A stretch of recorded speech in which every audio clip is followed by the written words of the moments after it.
Hey guys, I am the Comics Kid 2099, and I just got back, like within the last 10 minutes, from a weekend trip, and I got some books, and I got a shirt here. The shirt, in America, it was tax-free weekend, so I got this shirt, and I will be wearing it sometime soonish.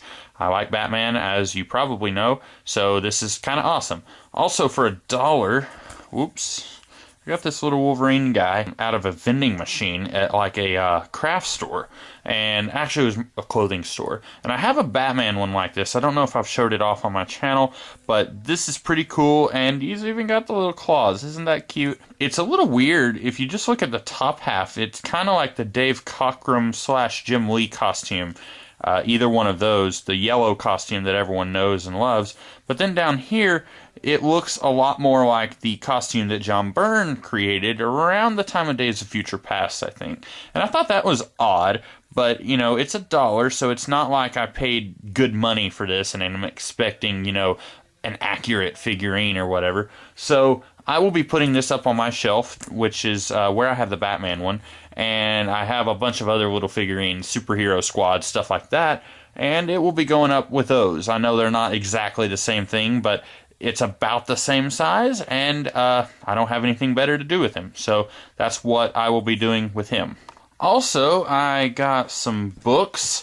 I went to a warehouse. It's this big warehouse where they sell CDs, books, movies, and a few graphic novels, which I guess you could qualify as books, and they're all used. And most of the time, the prices are really good. I've bought books there before, and I've shown them off in my haul videos before.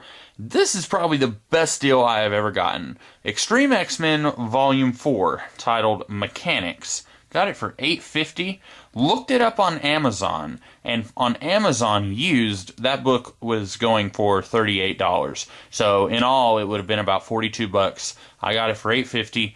I was not expecting to find this book. I have been looking for it for a few years now. I'm a pretty huge X-Men fan, to the point where I am, to the best of my abilities, trying to get all of the X-Men books that I can, and I got one that I wasn't even looking for. And then on top of that, I got Madrox Multiple Choice. This is, if you read Peter David's X Factor, this was the book that led into his current X Factor series. I know technically he had 2 runs on that book. This led into his series that started shortly after House of M.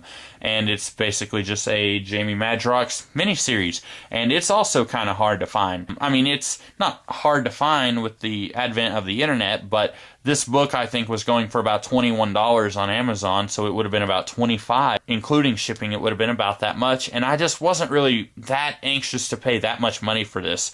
I got it for $7. So I saved a boatload of money just on those 2 books alone. And then at the comic book shop in the city we were visiting, I got Superman, Crisis of the Crimson Kryptonite. Fairly recently, ever since Man of Steel came out, I have been in a bit of a Superman mood, and I even read a few Superman books recently. I did a video on one of them, and I bought a few Superman books, just trying to satiate my Superman curiosity.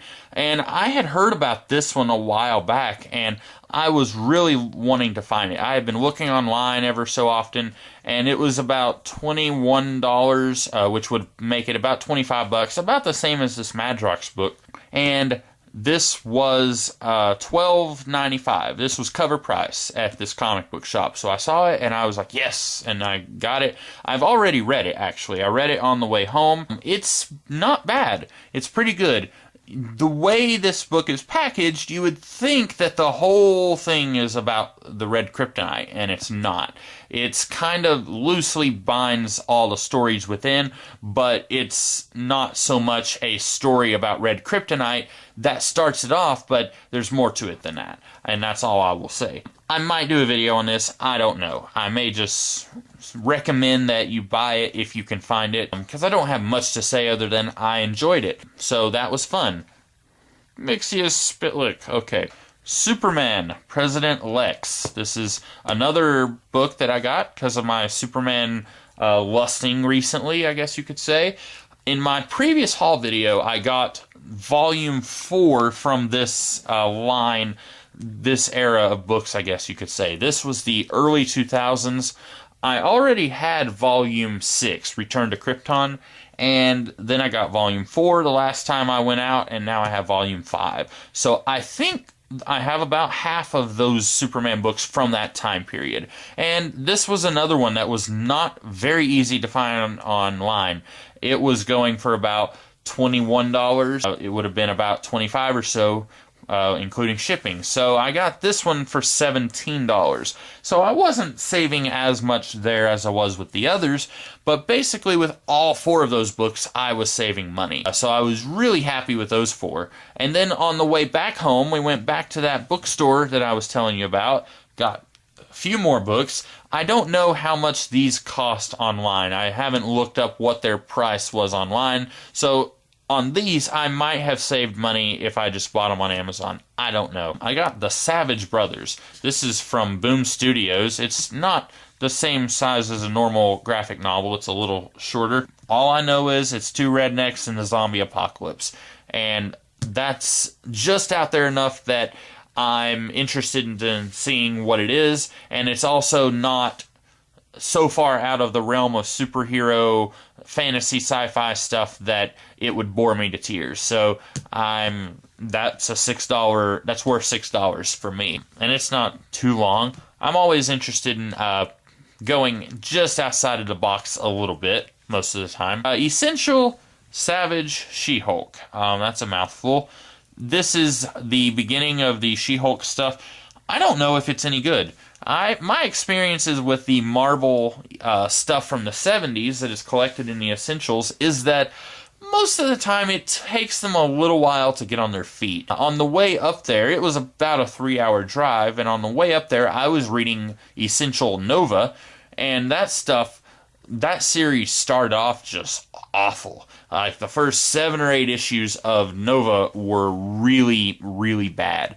And then it finally got good, so now I'm about around issue 15 or 16 on Nova, and it's a lot better.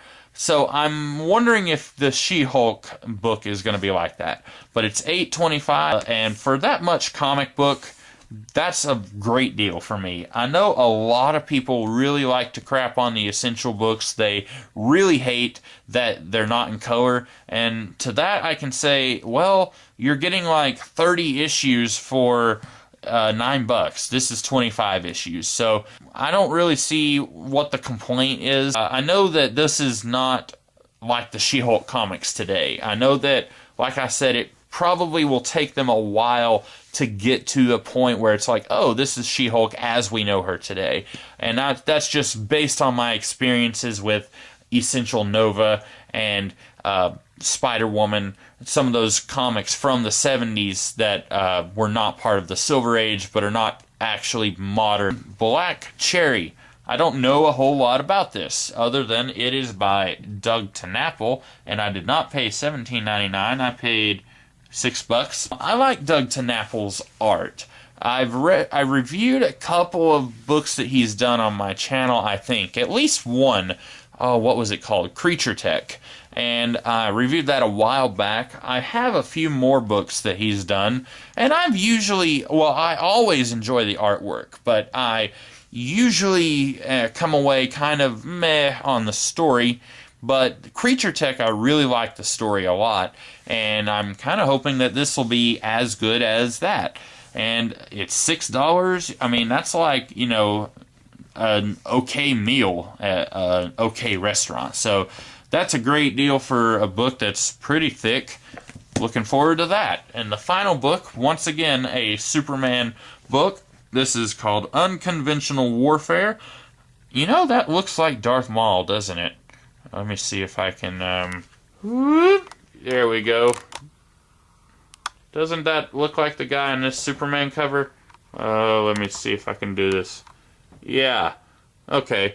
Anyway, this, I wonder, I know Greg Rucka had a little bit of a run on Superman, so I wonder if this is like in the middle of his run, because I don't have that many Superman books. If you have seen, a while back I did a collection video showing off, I think it was Teen Titans and Superman books on one of my bookshelves.